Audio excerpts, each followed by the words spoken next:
Hey, it's Will and Xavier with Neff Family Financial. Doing top 50 questions. Today we're going over the top 50 pain points found expense agents, and I'll point out which one of these it falls under: knowledge problem, a skill problem, or a systems problem.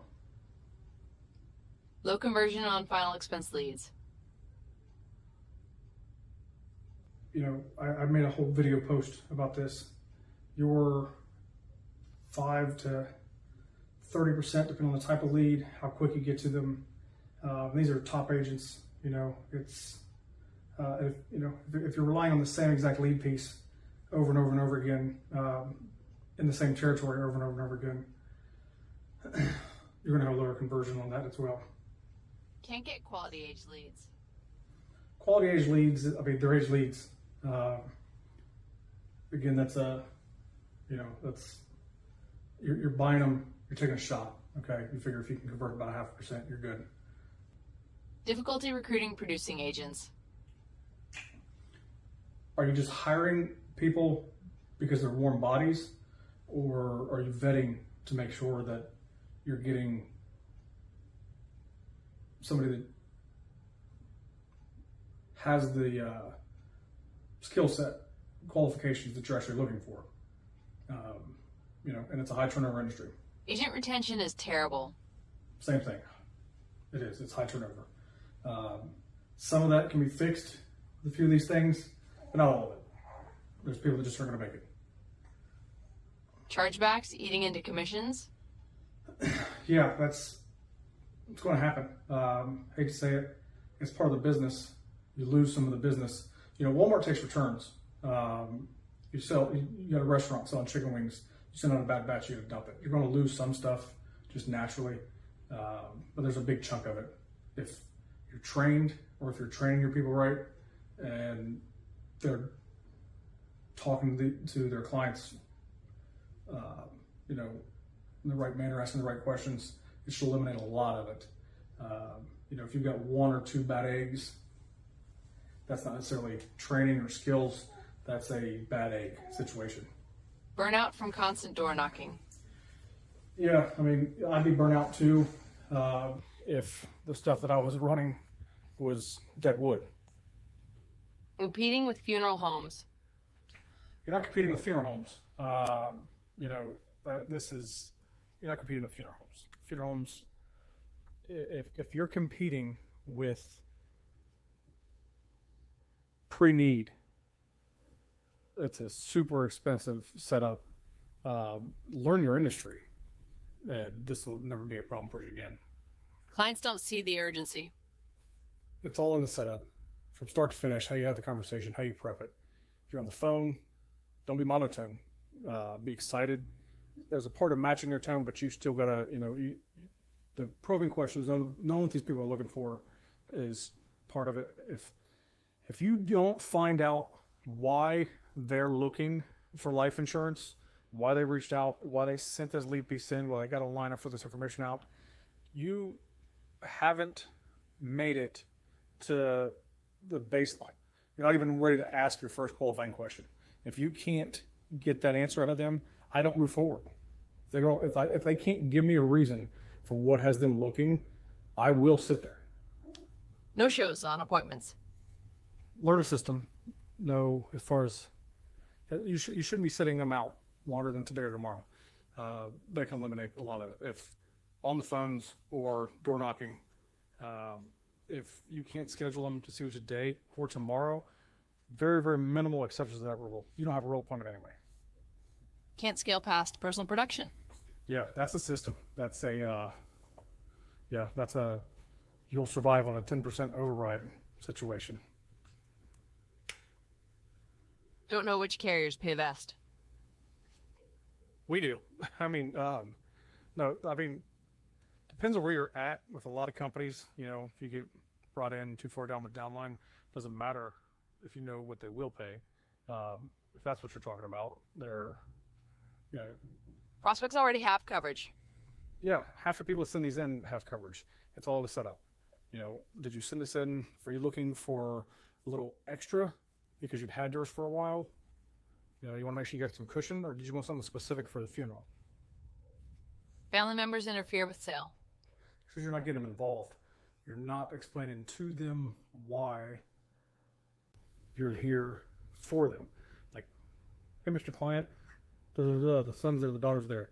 They start off, they want to, they're there to protect mom or dad, for sure. But hey, I'm glad you asked that. I'm actually really glad you're here. It's unfortunate how often I don't get to meet with the kids, the family, the beneficiaries. Let me explain to you what we're going to do for you when this happens, when the time comes. Unsure how to handle health issues. Yeah. Every carrier is different, every underwriting situation. If you're talking about when they ask the health questions, just, I don't know, pretend like it. I don't know where I guess I don't understand.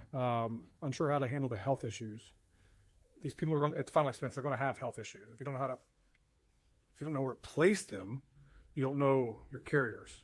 You don't know what you're capable of doing. You weren't trained. It's really that simple. Every carrier you deal with is going to have some sort of list of underwriting guidelines, be able to explain to you where to place people, things like that. Lead costs, eating all profit. Lead costs.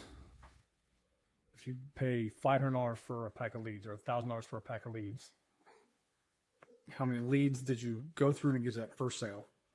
Track those numbers. How many sales per week? How many sales per day? And either find a better lead source. I provide free leads for all of my agents, but not everybody else can do that. A lot of people have to pay for leads. I had to pay for leads for 10 years. You just know your numbers, you know your system.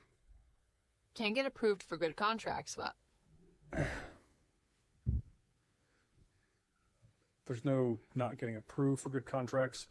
A lot of companies, you're just so that a lot of companies just are set up where you have you're too far down the line.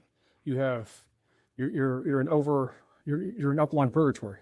As long as you can't get approved, there's nothing there. There's nowhere to send you.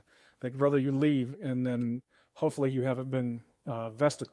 It's not like getting everything that you left on the table, because they're only making 10 points because they still got 5 dudes in front of them.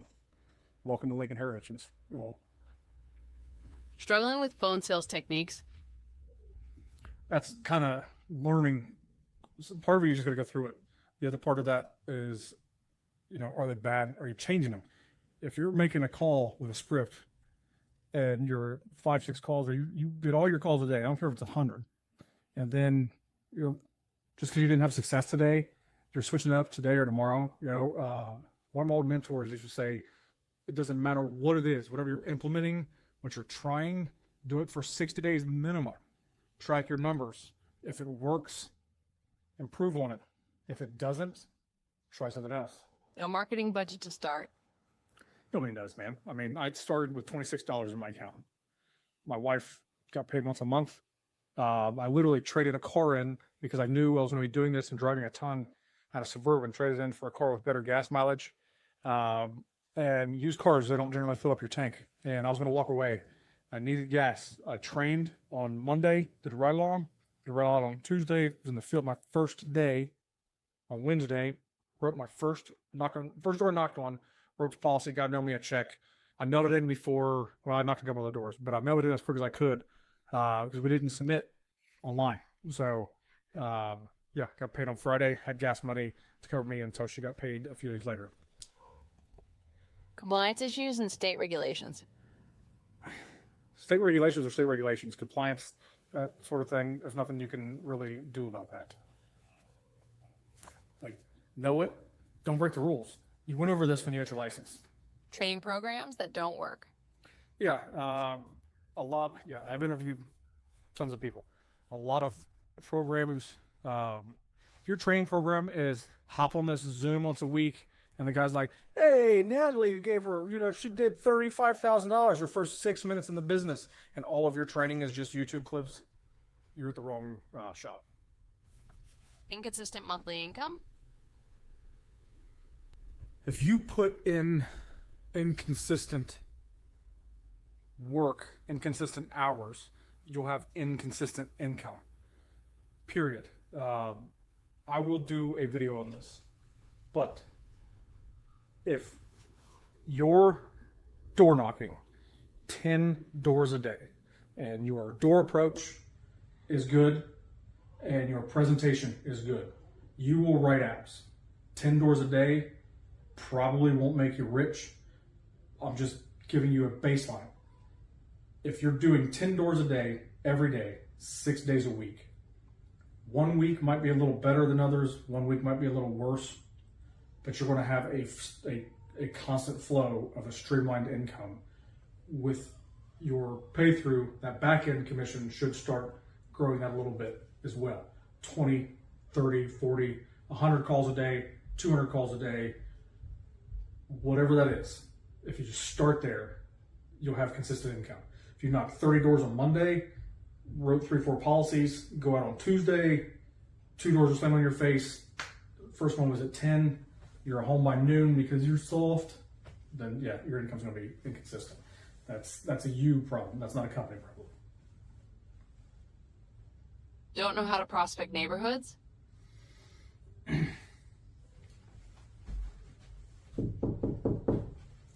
Hey, I'm Will with Senior Life. Your neighbors weren't home. I stopped by to see them, but we sent mailers to everybody in this neighborhood. I didn't get yours back. When would be a good time to sit down and go over the information with you? You're gonna get a lot of doors slammed in your face, but a few people are gonna say hi. Keep note everywhere you go, every neighborhood you're in. Look for wheelchair ramps and look for oxygen signs. If you stick to that, nothing else. If you never T-knock, square knock, whatever the hell you want to call it, neighborhood enroll, if you just stop at the doors that have wheelchair ramps and oxygen signs, those people most likely are your client base. Replacement business ethical concerns.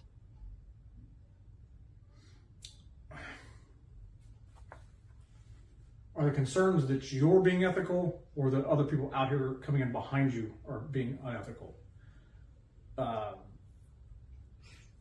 Or is it a push from upper management? If it's a push from upper management, leave. If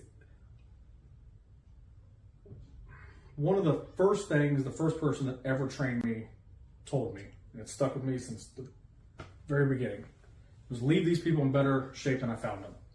I don't go see anybody, I never have, with the thought of replacing the business they've already got. They had that insurance policy when they sent this form in. This is a setup for you. They sent it in. It's all in how you ask and set this up, right? I knock on the door. Oh, I already got insurance. How long have you had that? Or have you had that for a while? Yeah, just like this. If they're like 30 days, that's a different scenario. You've got to get them at the door. Like, hey, I'm already here. You sent this in. You're shopping.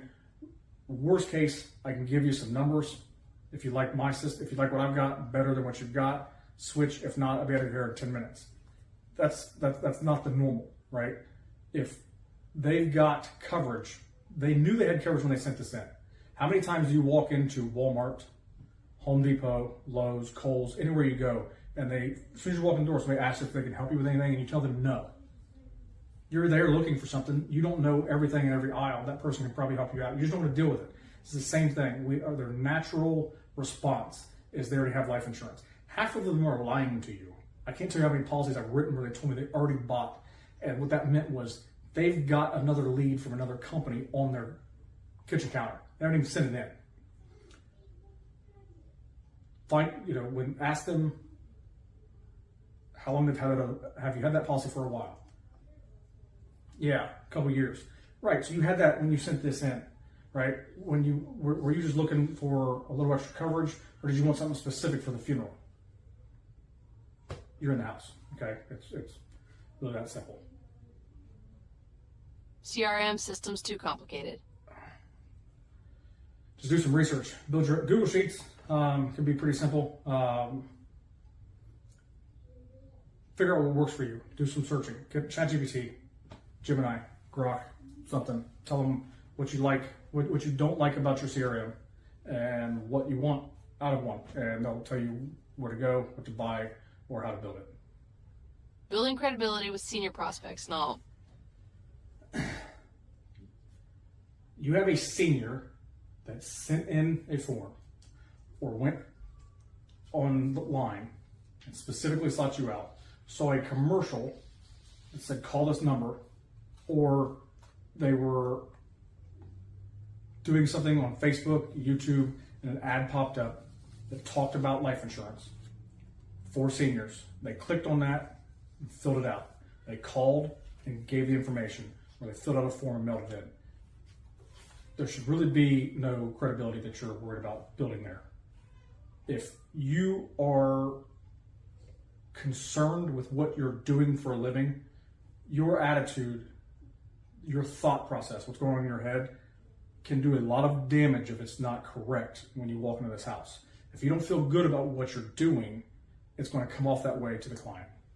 Difficulty explaining simplified issue. How is this difficult? Simplified issue. It's simple underwriting. We ask you a few questions, you pass this, you're covered, you're good to go. Override structures don't make sense. Your override structure doesn't make sense because the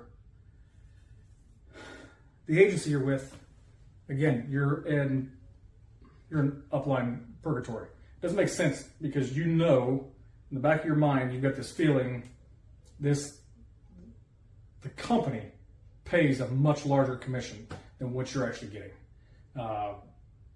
And you're a manager, MGA, and it doesn't make sense. Like, how can you work this hard and make so little?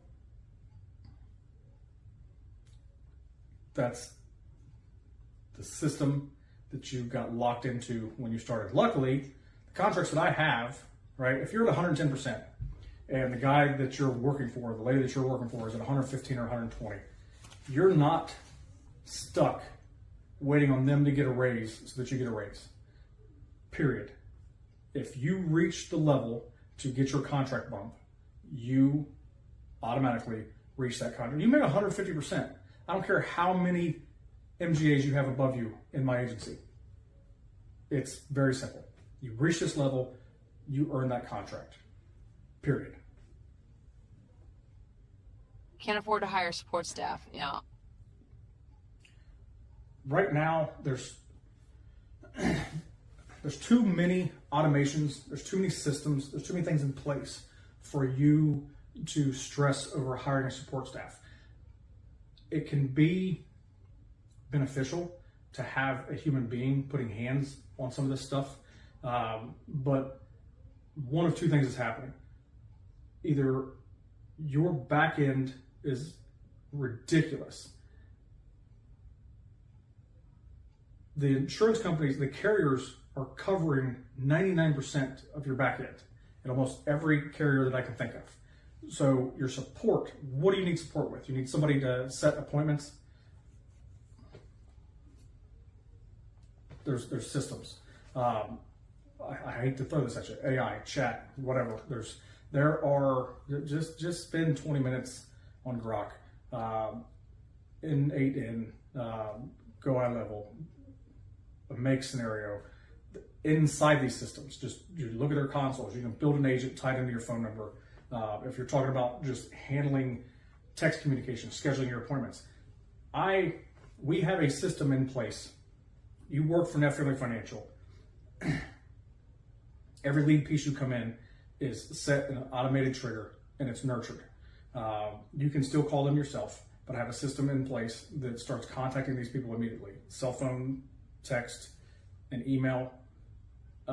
And their whole goal is to drive them to your calendar to schedule your appointment, right? So if I'm uploading 20 leads into your system a day, you still have the ability to call them on your own. You have the ability to go out and door knock them on your own, whatever that is. And then from there, I'm also running Facebook, social media campaigns targeting the areas that you want to work. If you're a door knocker, this is going to this is going to be put out.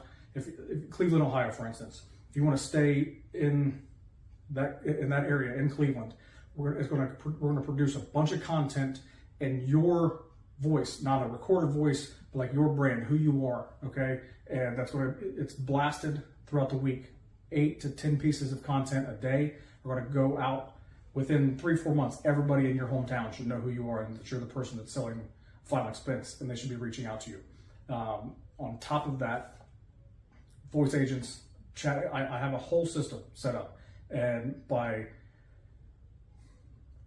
day 2, you'll have a calendar with 2 to 3 appointments in it every single day. So if your whole life has revolved, especially for door rockers, on how many doors does it take to get inside of a door, imagine you got a system that's already in place where you didn't pick up the phone once.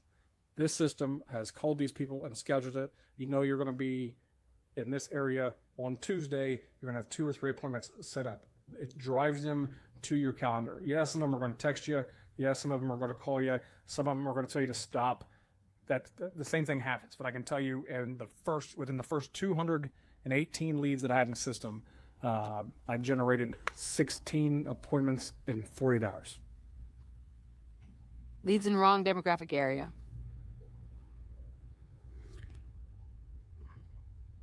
That happens. That happens. Policies lapsing after first payment. Did you set up the payment correctly? Do they know this is going to be drafting? Did you give them false promises? Do they want when I see this happening, again, you're not going to keep every client, but as a manager, if you see agents writing business and they did 20 policies last month and 6 of them lapsed after the first payment, these are debit card people. And how many of the carriers advance on debit cards, right? They're not getting, they figured out a way to game the system so that they can set up a checking account to get paid, to get their advance. And if they're going to do that, they need to babysit these people all the way through and make sure they switch their direct deposit. I was never a fan of it. A lot of these clients, there's a reason they have Direct Express. Either tell yourself from day one, you're going to take the Direct Express, you're going to take the paid as earned, build your back end, whatever, or just don't take it and understand that that's a lead you're not going to sell. And if they're lapsing outside of that, they're writing a check to get you out of the door. You're pushing too hard. You don't have a presentation. Your setup sucks. They want you to go, but they're nice. So they'll write you a check, especially if it's not good today, right? A week later, the thing goes through. As soon as they see it hit their bank account, they're calling corporate. They're canceling that policy. That's why your policies are lapsing. Either you're writing bad business and not finishing the second piece because these people are Direct Express clients, or you're pushing too hard. You're overselling. Stop selling face value. Sell affordability. You sell affordability, you have an 85 to 95% persistency. Online lead generation seems impossible. It can be impossible. Everything's impossible if you don't try. Everything is. If you were a field agent and then you told me you made calls one day for 2 hours, it didn't do anything, that telesales is impossible. Right. Telesales agent, same thing, right? If generating your own leads online is impossible, how the hell are the carriers doing it, and how are the lead generating companies doing it? Getting trapped in MLM structure. The only way to not get trapped is find the very few carriers that will allow you to come on without being part of without one of these systems in place. Very few of them do it anymore because it's easier on the carriers. Or again, yes, we have a tiered structure, but if I have an agent that grows an agency that has 10 agents on it, and one of those agents grows an agency that has 30 agents on it, and they're making an override on all of them, and one of those agents 4 levels down is writing $40,000 a month on their own, or 20 grand on their own, starts building, they reach 100,000, 150,000, their agency is going to outgrow the people that are ahead of them. I don't hold you back. Presentation takes too long. Shorten it. Learn how to communicate with these people. Figure out what is no longer needed. Presentation taking too long. Phone presentations typically don't. If you're one of the, I've seen some AIL presentations that are ridiculous. And even some of the Lincoln Heritage presentations. If you believe the chest pounding in the meetings that like you have to read this and do this verbatim because this guy invented it 20 years ago, and if you change it, you're not going to succeed. I can tell you that most of the agents that you see that aren't building a team, that are writing $20,000 to $30,000 a month, they're not doing that presentation. Don't understand vesting schedules. Vesting should be pretty simple. You're however long you're there. If it's a 2-year vesting and you're there for 2 years and a day, you're vested, which means if your contract is terminated beyond that point, all of your residuals comes to you. Whatever the vesting period is, if you leave, get fired, quit prior, you don't get it. Your upline inherits your residual income for every piece of business that you wrote. Competing against captive agents. There's enough business out there for everybody. No clear path to management. I've worked in systems like this. Some of this industry is, nobody's going to tell you. This isn't almost every final expense situation that I know, people are contracted. So even though you're on an agency and you're working for somebody and in a group, if I don't care if you wrote 2 policies, if you have an interest in training people, you want to grow a team simply because if I write 5 a month and then I have 5 other people write 5 a month, I've effectively helped 25 families instead of just the 5 that I've got. Whatever your purpose is for getting into management, just do it. Just start recruiting, start hiring. Bring people to meetings, have people do ride-alongs with you, show people what you do, talk about it. Trust me, even if the one person between you and the rest of the higher-ups is not letting you have these conversations or is trying to keep you out of this scenario, go around them. Or I'm hiring. Telesales distractions at home. That's just you got to set it up right. Fill your day. That can be a problem. I get it. I went through this during COVID because I had no setup. It was one day I was a field agent, then people stopped answering the doors, and then I had to learn how to sell on the phones overnight. Kids were home. Schools were closed. Find a system. Give yourself time. Or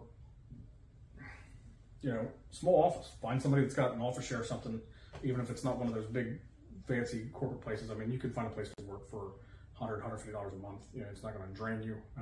Even if you do a few hours at home, take a lunch, and then go do 5-6 hours somewhere else, in that office or vice versa. Underwriting declines, killing momentum. That's just, you're just in your head. You're not doing enough to sell enough. So if underwriting declines a deal and it kills your momentum, it's because you're relying on every single deal you come in to come in the door, every single piece. And I've been there, I've seen agents there. I'm not saying it's not a real thing. Track your numbers, know your numbers. If you can focus on the numbers, you know how much closer you are to that next sale, right? So when I leave a house, the easiest way to sell a deal is to just come off of a sale. You're high on life, you're excited, you just made some money, right? You're happy, you're knocking. If you're leaving that sale, especially if it's middle of the day, or getting off the phone, and then you're celebrating, you can't do that. Know your numbers, focus on the numbers, and eventually you'll have enough coming in that when one falls through, we all want every deal to stick. I also wish that for the last 10 years, me and everybody else that I've ever trained has been at 100% persistency, and none of these clients ever die. It's not going to happen. Again, Walmart takes returns. Fear of saturating territorium.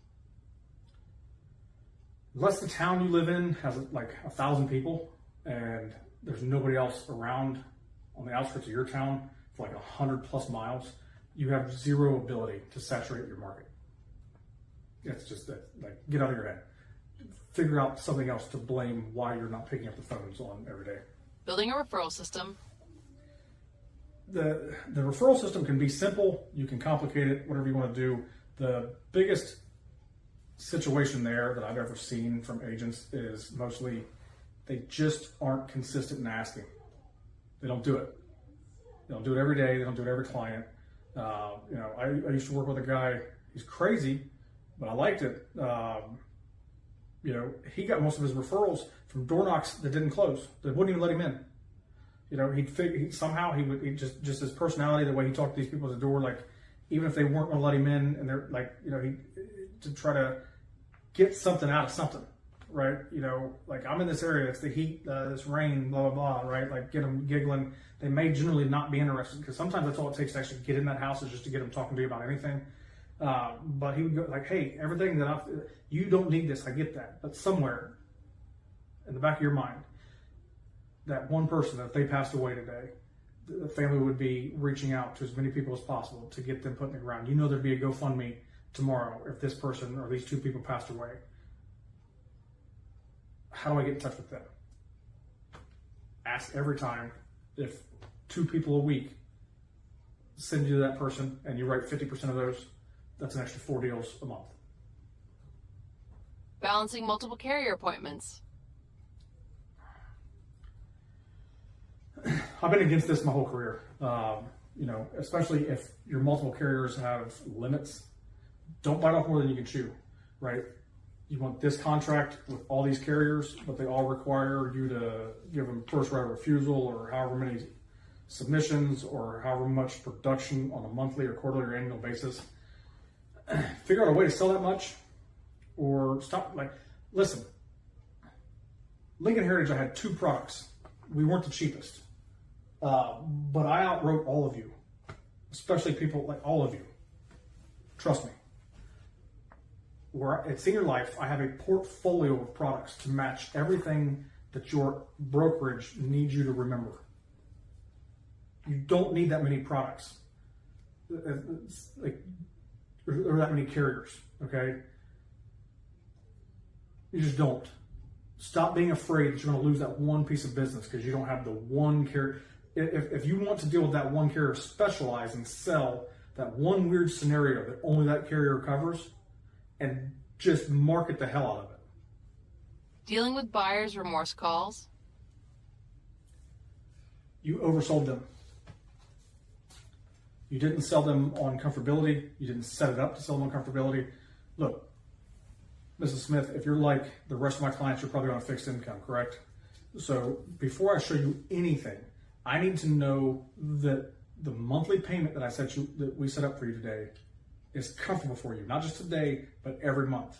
If it's good for you now, but when the AC bill gets higher this summer, if that's going to hurt, then I need to know the number that's good for you every single month. Some of these payments are going to be $15-20, but you're going to write people that are $200-300 between a husband and wife or just one person. Like it balances out. The average monthly premium in final expense is somewhere around $75. It's industry wide, agency wide. I don't care how many groups you do this with. If you write enough business, you'll be fine. Creating a unique value proposition.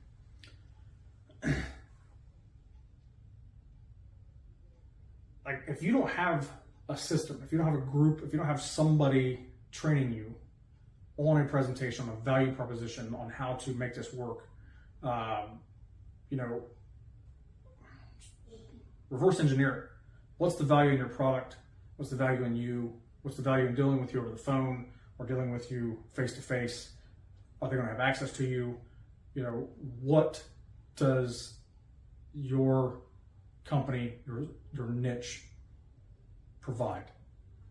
And role play with your spouse, your kids, your parents, your buddy, right? And get it down like it's natural, right? So that no matter what somebody throws at you, get cocky about it to the point that you're so arrogant about what your company does or what you do that everybody else doesn't, that as far as you're concerned, you are the only person not even the company you represent, but you're the only person that anybody should be dealing with.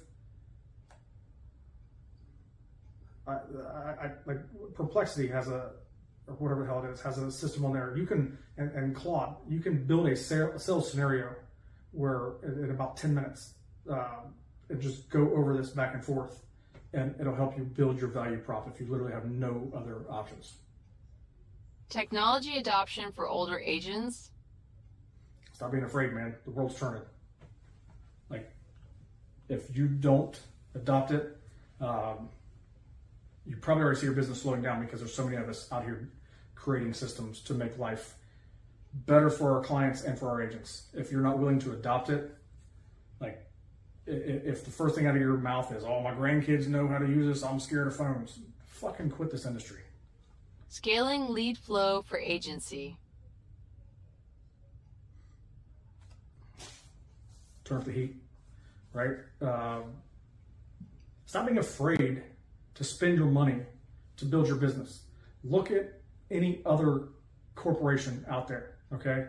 I don't care what your override scale is. I don't care how much you're making or not, right? Pay your bills and then take every dollar after that, invest into this, into scaling your lead flow for your agency until you can't even throw any more at it, right? If you need $5,000, if you're an MGA making 20K and you need $6,000 to pay your bills, you get $14,000 a month to throw at scaling.